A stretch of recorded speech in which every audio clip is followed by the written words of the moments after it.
a rock star panel here, as you can see, and we're delighted to be here to talk about unlocking the potential for women entrepreneurship in Japan. So I'm going to just jump right in, and Kathy Matsui, who you probably all know, she's very well known for her research in womenomics, and now she's leading a venture firm, MPower, and she's been working on a lot of research that shows women entrepreneurs really deliver. And so I'll turn it over to Kathy to make some comments. Sure, thank you. And thanks to everybody for joining us. Great to be with some good friends and new friends.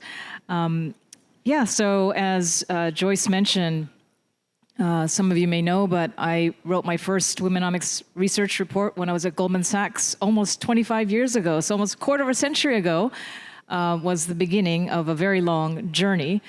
And I kind of wrote that because as a strategist, I had to deal with mostly large publicly traded companies and trying to convince them not just about gender diversity.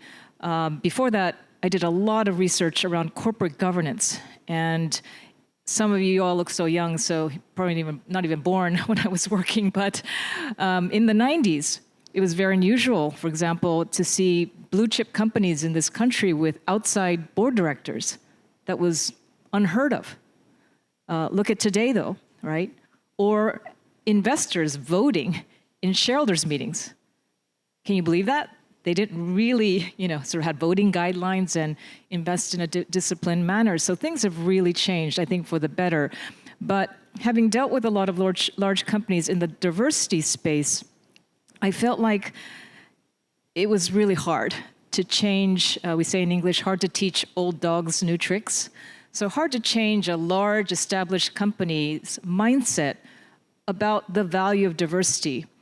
Of course, many companies now get it, but it was a very long struggle. And so almost 3 years ago, my partners, Yuko Murakami, who I believe spoke yesterday, Miyakawa and I, we started Japan's first ESG-focused venture capital fund. And we actually did a little research to your question about the performance of female versus male-founded startups. Now, caveat, this is a very short sample period. It was only IPOs in 2020 to 2021. It's on our blog, on our website, if you're interested in learning more. But what we found was that women founders raised about 40% less capital than their male peers for that universe of companies.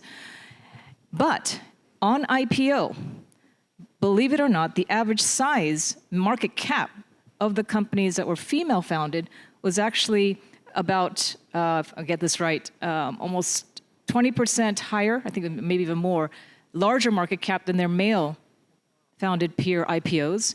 And their revenues that IPO year was also higher. And there's similar research with the same conclusion in the United States. So as a venture capitalist, as investors, you want to maximize your return, right? You want to maximize the opportunity set. But if you're excluding essentially half the population, you're leaving money on the table. Simple as that. So we don't just invest in women, to be clear. But of our 15 companies right now in our portfolio, we're quite young. Almost half the value of our portfolio is led by minority founders, mainly women, and we're very proud of it. It's tamatama, it just so happens to be the case. We think we're picking the best companies we can find, but they happen to be half female founded, so just a tidbit. That's excellent, thank you. Now I'd like to direct the next question to Eiji Miyakawa, who is a successful entrepreneur. He also, congratulations on your recent acquisition of 7-Eleven's remittance business, and now you, good or bad, own the largest ATM network in Japan. So congratulations. But I know you've been a champion for, you couldn't be a successful entrepreneur if you didn't have very strong and talented women, access to that workforce. So I'd like you to comment on that. Well, today I'm only the male person here. And also, my company doesn't have any outside investors. And 2014, I established this company after having a Sony Group 14 years development work. And then we decided not to have investment because we need a speed. And this is not our intention originally, but right now, our company has 65% female women team membership ratio, and under 30 years old ratio is 49%. So young, very excellent women are working. And from first year, fortunately, we made a profit. And after 10 years, still, we are very profitable right now. And this is because, definitely I'm pretty sure that this is because of the power of the women. Especially we have many potential entrepreneurs, women entrepreneurs in our company. And we attracted such people. And that's the reason why we succeeded to expand.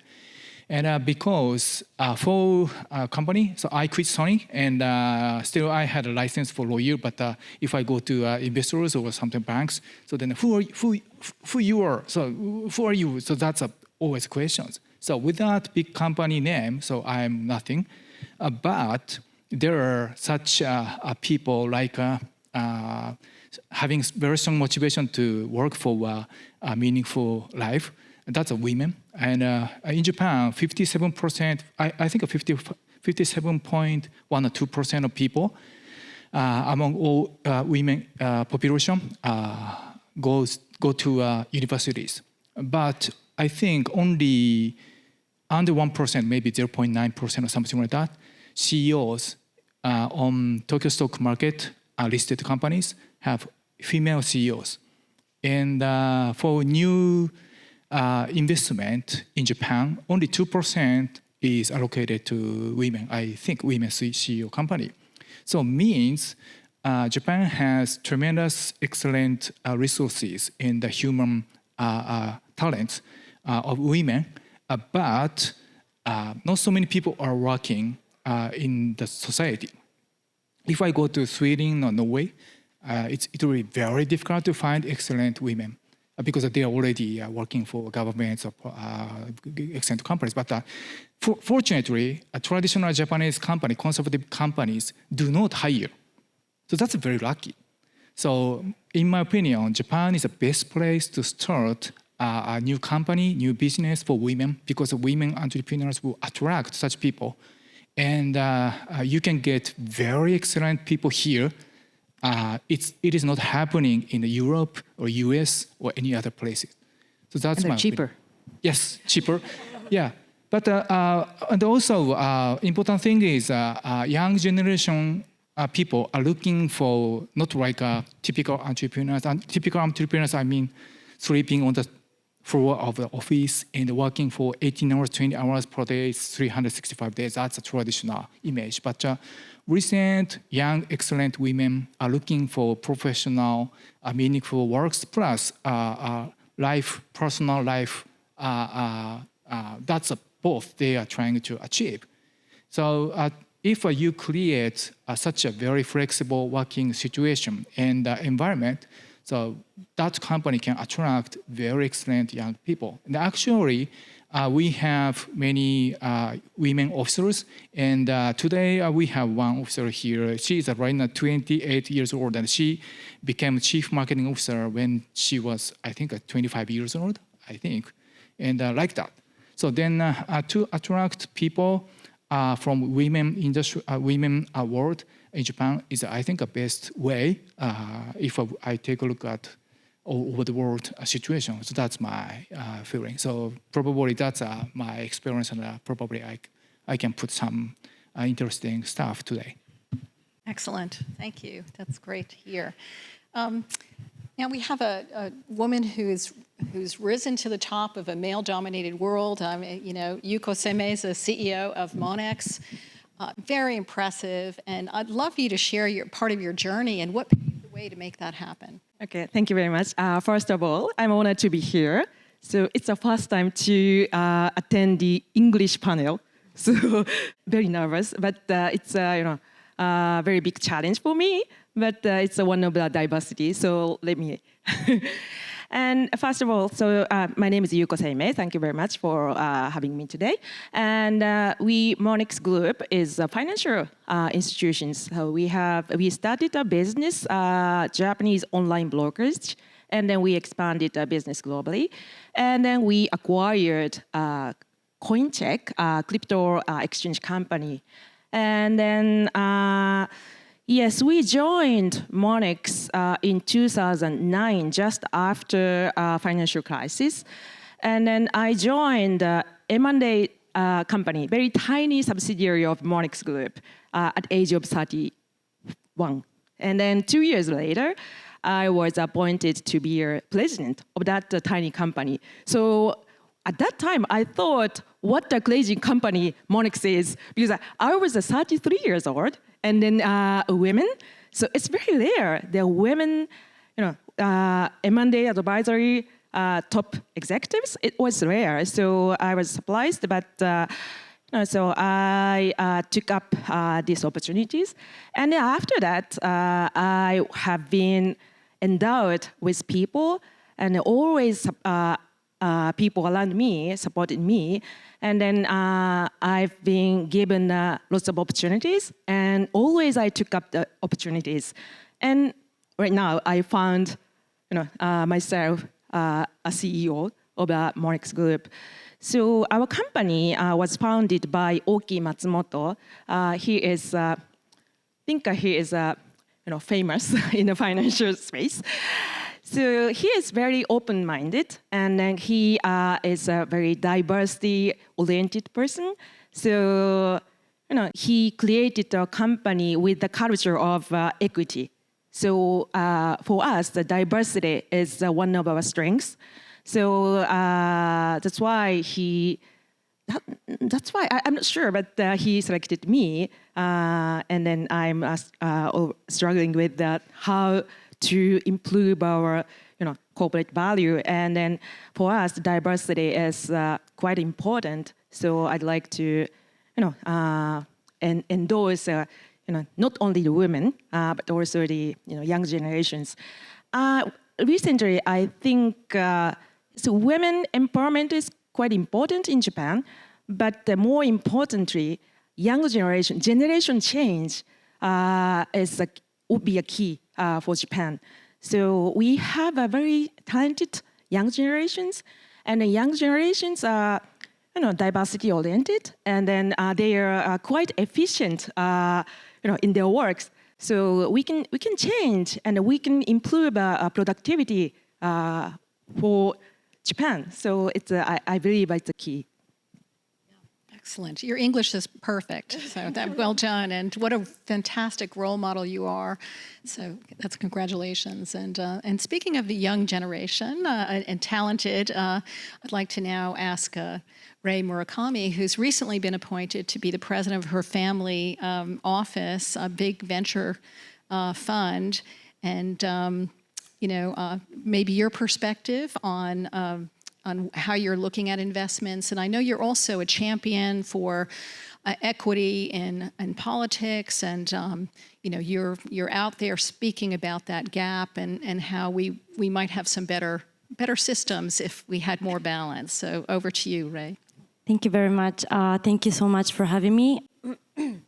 I will do a little bit of introduction of myself first. So I was lucky enough to announce our family office's VC arm on Monday at this Japan FinTech Festival. So this is a new initiative. But a bit of background of our family and what I do for the foundation part is our family office started as a activist fund, as a GP, fundraising from external investors. And now we are just investing out of our family office into a public equity in Japan, trying to improve corporate governance as well. So this is something that we also share. And we've just announced our VC arm on Monday. And the other thing that we do is that I run a foundation that's based in Japan. And normally we would donate, to different nonprofit organizations in Japan. But one of the things that I've started is that Japan has a huge gender gap. You might think it's a surprising thing because Japan is a developed country, but Japan has a huge gender gap in politics and business. And in politics, we only have less than 10% of women in lower house. And I always thought this is an issue for Japan to have a diverse opinion and, make a decisions based on the diverse opinions for the political part. So I've started a program where I would support women who want to become public leaders or politicians in Japan, which Kathy-san is also, advising me on this. So this is a huge issue, and I've been working on this. And obviously, I think the other thing is the business side, and especially for the venture funding part, where we only have, as you mentioned, 2% of the CEOs are, less than 2% of the CEOs are only women. And I think there's a lot of potential in Japan, where because I think we all know that, if you your opinions are coming from a diverse group and the decisions are made from the diverse opinions, you will have a better outcome for your organization, whether it is a government or the business. So I think there's a lot of potential for Japan to improve this gender gap. As a result, grow the economy, which you've always talked about. And I really want to contribute to that part of Japan because I think there's a lot of potential. And as a woman in Japan, this is something that I really focus right now. So yeah, thank you so much for having me today, and yeah. Awesome, that's excellent. So now, what more can we do? I know you mentioned, we touched on funding, perhaps mentorship. What other things can we do? What kind of infrastructure do you think we need to support women, more generally in business, but also particularly women entrepreneurs in Japan? And that's just open. You can comment on any aspect of that. Kathy, perhaps we'll start with you. Sure. So I think it's, like I said earlier, Japan is not unique when it comes to, limited, particularly venture funding going to female founders. Certainly America is no gold standard either, where I come from. But I think ultimately, it's not as if there are not enough female entrepreneurs in Japan. I think there are. The problem is they're undiscovered. And I think as a venture capitalist, as an investor, if we don't have a wide lens, if we're not, casting our net as broadly as possible, like I said earlier, we're going to miss these very exciting and potentially very commercial opportunities on the table. So I've actually just come from I'm on the board of the Japan Venture Capital Association, and we are striving to improve the diversity of what we call the check writers, right? The investors need to have not just diverse membership, but also diverse mindset.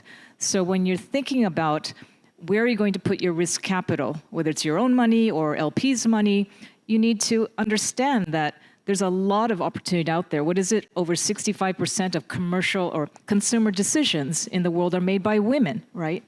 Whether it's cars, homes, insurance, you name it. In particular, we're in a FinTech Festival, right? I think financial products in particular, a lot of them are driven by women.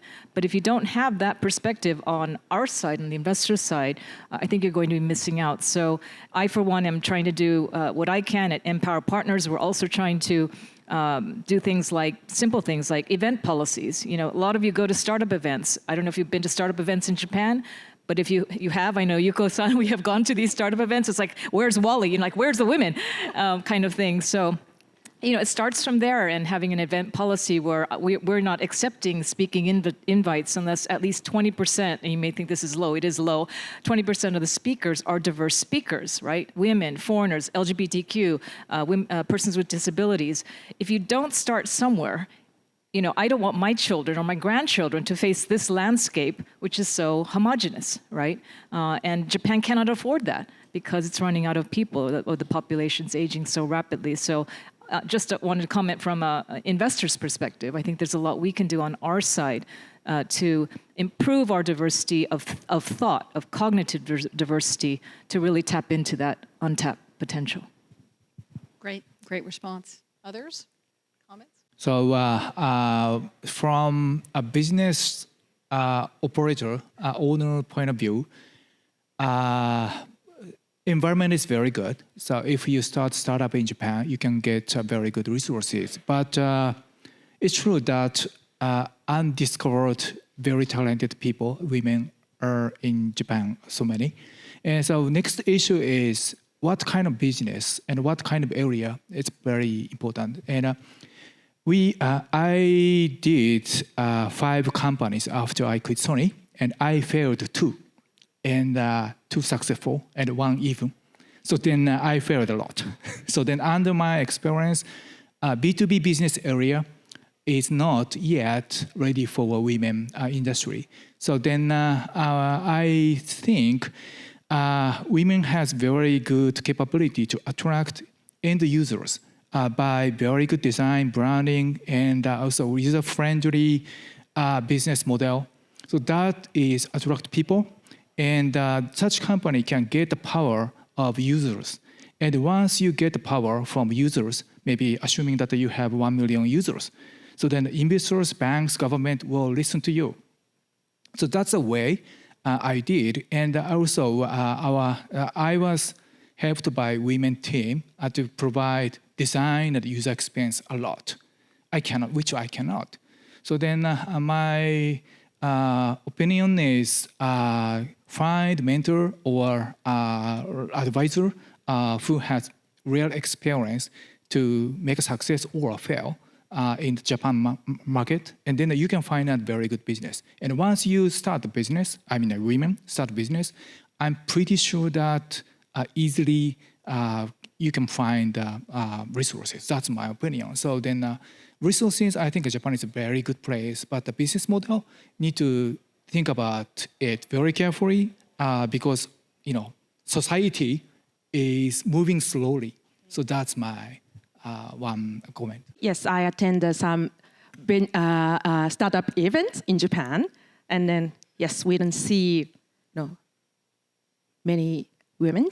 So there are few women entrepreneurs, few female capitalists, few female participants, unlike this event.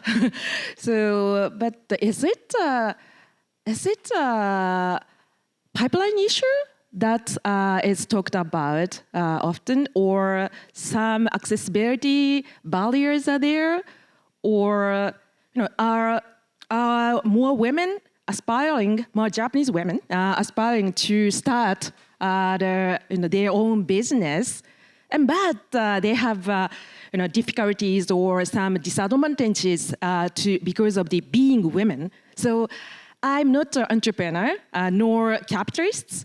Since I was given this good opportunity to be here, so I'd like to know that reality in the startup areas. So we, Monex Group, have invested in startups through the venture arm, Monex Ventures, as well as the directory from the Monex Group holding company's balance sheet. And we don't distinguish that investment decision because of the gender. And then, in fact, we've invested in startups with the female CEOs. And then, their businesses performance is good, as Kashi-san said. So I'd like to know, what is the real story? Yeah, that's a very good question. So, Wait, one more just on that question. So Governor Koike of Tokyo recently told me that they host kind of an female entrepreneurship contest, and I think the winners get some subsidy from the Tokyo government to help kickstart their businesses. And she said something like 70% of the applicants to this program were women entrepreneurs. And so, impressive. Again, it's not that they don't exist. It's that, to go from 0 to 1 or 1 to 2, they need that extra support, access to capital, networks, mentorship, all of that. Yeah. And I think the access to capital is still, less than 2% of venture funds go to women. You guys are exceptions, but and in the world of fintech, it costs a lot to set up to start. You can't start a business without good funding, very expensive technology. So it's really essential, particularly in the financial space, that we kind of level that playing field. but lots of great ideas being shared. And I know, Ray, you wanted to jump in. Yeah, sure. Yeah, thank you. Yeah, I think I really agree that the major issue is the funding process of the female entrepreneurs. So from my experience, when I support the women who want to become politicians, for this, I think it's quite different. So we have about 10% of women in the lower house, but actually we have much less women candidates. So the issue is from the beginning, we don't have enough candidates.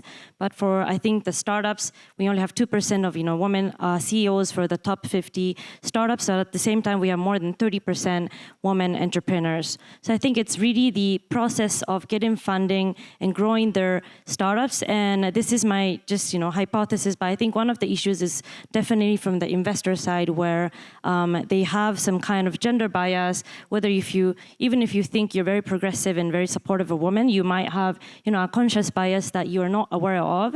So there's been a report that I think with unconscious bias, you tend to ask a bit more negative and conservative questions to the founder. And of course, the founders would kind of try to protect their business and a bit more defensive answers, which really affects the investment decisions. So yeah, I think there's a lot that investors can improve with in the process of funding. Yeah, those are great points. What else can we do? How about mentorship to address some of these things, or how do we remove bias? Would you like to share some ideas on specific things that we can all do, perhaps? Anyone want to jump in?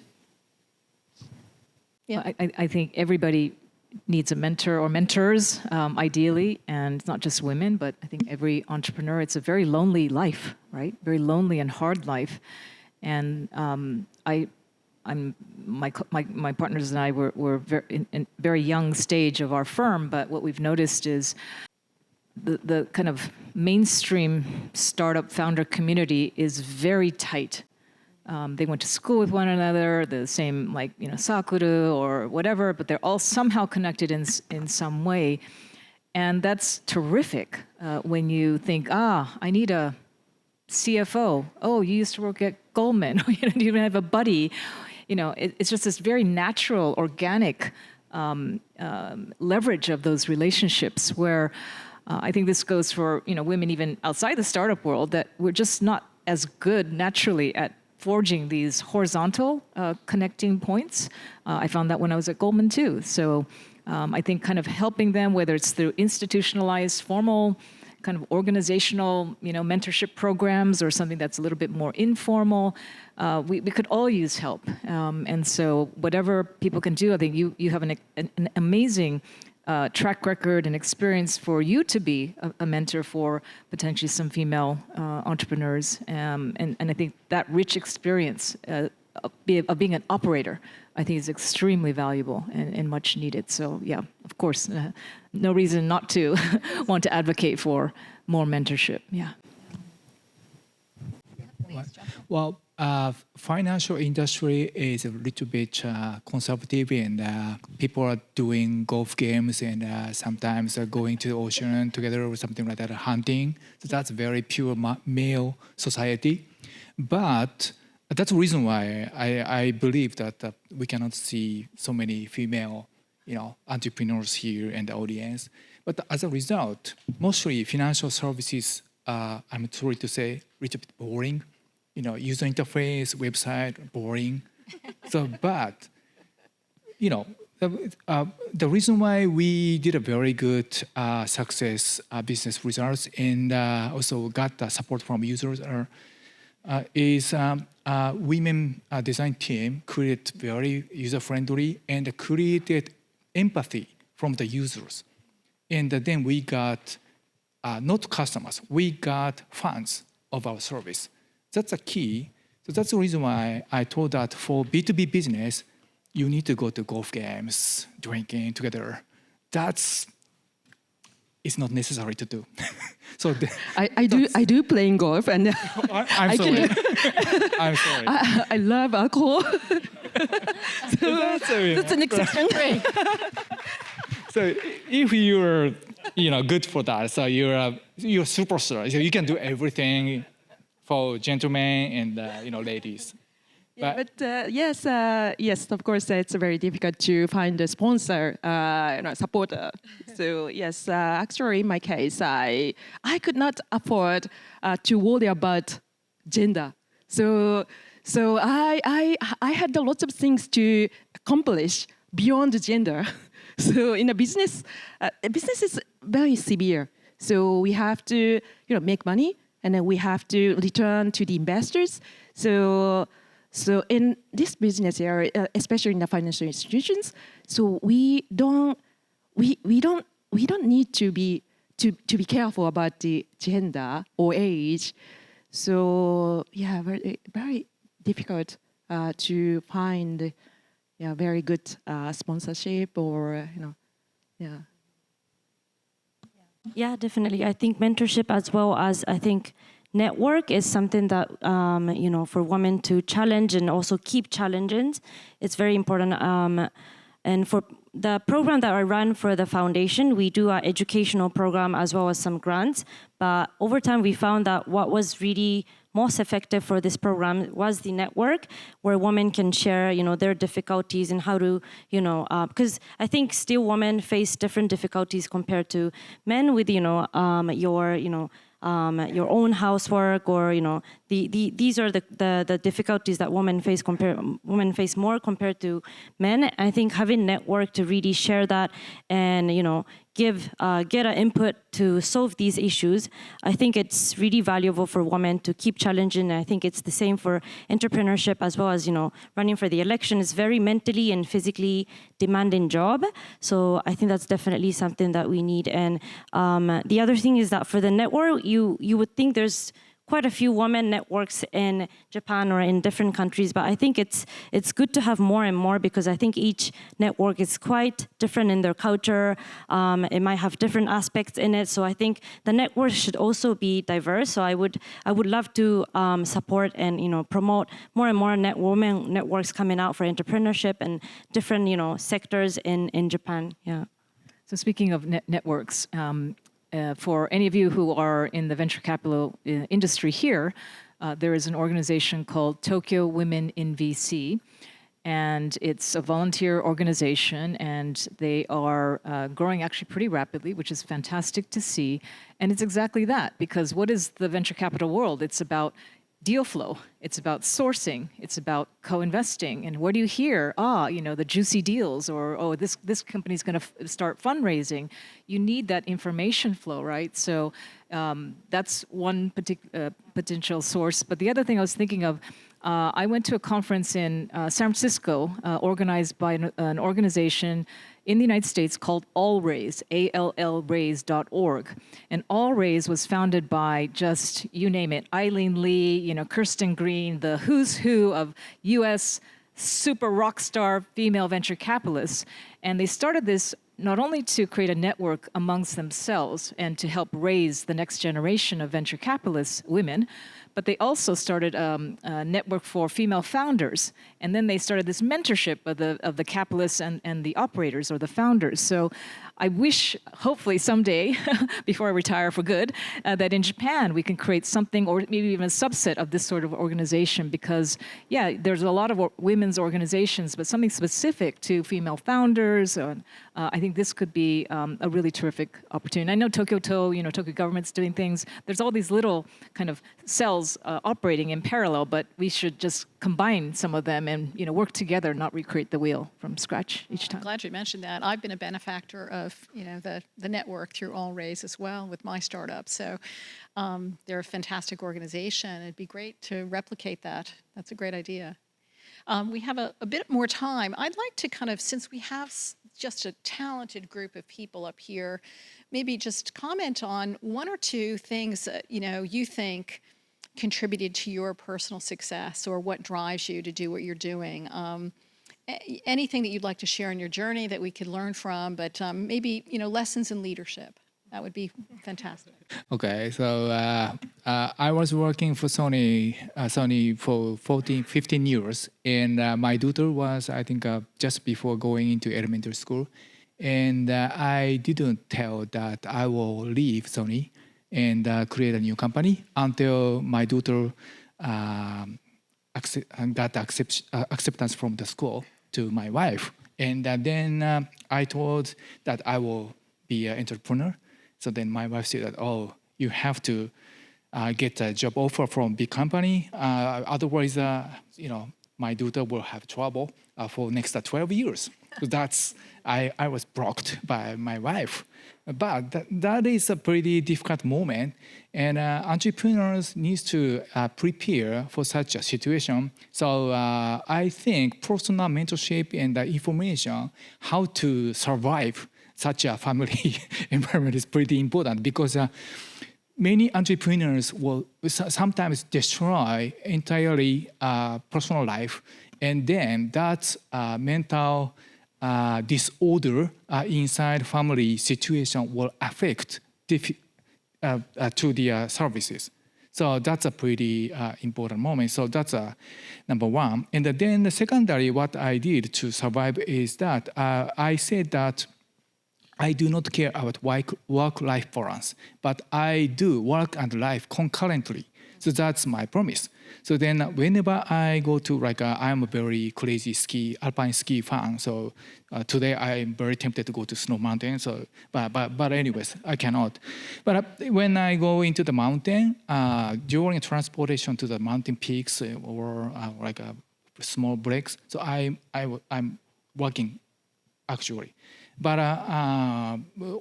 also after 3 minutes or 4 minutes work, with 100% efforts, I enjoy life with my daughter or my wife. So that's a concurrent working style. And my opinion, entrepreneurs will have to adapt for that. Work-life balance, for me, it does make sense. So work and life concurrently. And if you're fine with that, so that will be you're very good for entrepreneur. And if you cannot afford that, so then you are not good for startups. That's my personal. Thank you. So I also try to avoid using the term work-life balance, because I hate that term, because especially for women, it implies 1/3 perfect mom, 1/3 perfect wife, 1/3 perfect career woman, and nobody I know who's successful is perfect, and frankly, men included. So I call it work-life equilibrium is my substitute word for that term. But from my side, one thing that I often give, particularly women, advice, and it was very helpful to me because somebody else gave me this advice, is form a personal BOD, a personal board of directors. And what's that? That is a group of people who you can consult with, who know you 360 degrees, not your work self. So I don't actually have many colleagues in my BOD. I have people who I grew up with, my best friend from my elementary school. I have my college roommate. Of course, my husband's on it. And these are people who can basically give you the hard advice. They're going to be very upfront with you. And many of my personal BOD members have told you, Kathy, that's stupid. That's a stupid decision. Why are you thinking that? That they are brave enough to say that to me, and I need that advice. And I think as you grow older, you don't have as many people giving you this honest advice that you need, and that's proven super helpful for me. And number two, I don't know about all of you, but I think we are all super privileged to live in this world, to be here in Japan, to work in finance, FinTech Festival. It's amazing, right? But I also think we all have an incredible responsibility for the next generation. And I'm going to do a plug here because our event's coming up, but I support something called the Asian University for Women, which is based in Bangladesh. It has about 1,600 students from 18 different countries, including, by the way, Afghanistan, where education is banned for girls, including Rohingya refugees in Bangladesh, including garment factory workers. And to watch these first-generation women, I'm also first-generation university entrant myself, but to watch these women be transformed by the power of higher education and go on to do PhDs at Oxford or work at the UNHCR in a refugee camp, that to me is the best investment, frankly, of my time and my efforts. So I'm just giving you this plug because we're having an event on April 10th, Facebook page AUW Japan, if you want to come. But it's really rewarding. And talk about network and community. I think the finance world is frankly so narrow. All of us are kind of the similar backgrounds, right? If you think about it. But just opening up your lens and your perspective to meet people from these different, very marginalized communities has been so refreshing and so enriching for me personally that I'm so grateful that I've been able to be a part of something like that. So I just wanted to add that. That's awesome. Sorry for the Thanks plug, sharing. for the commercial plug. Perfect. For me, one of the things I learned, and I think that it's something that really kind of motivates me to do what I do, is the experience in my first job. So I was working for one of the conglomerates in Japan, Shosha in Japan. I'm not gonna name the name, but and when I first joined the company, I think I was working really hard, and there were some things that I didn't feel comfortable or I didn't feel it was fair for women.